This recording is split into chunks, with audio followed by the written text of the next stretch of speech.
ভারতে হঠাৎ করে গরম কেন বেড়ে যাচ্ছে?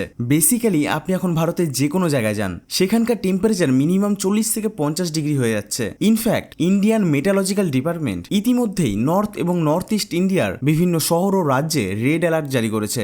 আর বলা হচ্ছে আগামী 7 দিনে গরম আরও বাড়তে পারে। এবার এই টেম্পারেচার বাড়ার পেছনে অনেকগুলো রিজন আছে, কিন্তু এর প্রধান কারণ এই সময় সূর্য সরাসরি কর্কটক্রান্তি রেখার উপর লম্বভাবে আলো ফেলে। আর 21শে মে থেকে 21শে জুন পর্যন্ত এই সময়টায় গরম সব থেকে বেশি বৃদ্ধি পায়। এমনকি 10 থেকে 12 জুনের মধ্যে টেম্পারেচার 50 ডিগ্রির কাছাকাছি পৌঁছে যেতে পারে, কারণ এই সময় সূর্য সরাসরি কর্কটক্রান্তি রেখার উপর অবস্থান করে আর এই রেখাটা ভারতের উপর দিয়ে গেছে। আর যদি একটু ভালো করে খেয়াল করেন তাহলে দেখবেন যে শহর বা রাজ্যের উপর দিয়ে কর্কটক্রান্তি রেখা গেছে সেই জায়গাতেই সবচেয়ে বেশি গরম পড়ে। যখন সূর্যের ডাইরেক্ট হিট ভারতের উপর পড়তে শুরু করে তখন ভূপৃষ্ঠ দ্রুত গরম হতে থাকে। এছাড়াও পলিউশন, কংক্রিট সিটি, কম গাছপালা, ক্লাইমেট চেঞ্জ এই গরমকে আরো কয়েক গুণ বাড়িয়ে দিচ্ছে। আর এর মধ্যে একটা ইন্টারেস্টিং ব্যাপার আছে, বলা হয় ভারতে যত বেশি গরম পড়বে অনেক সময় বর্ষাও তত বেশি শক্তিশালী হবে।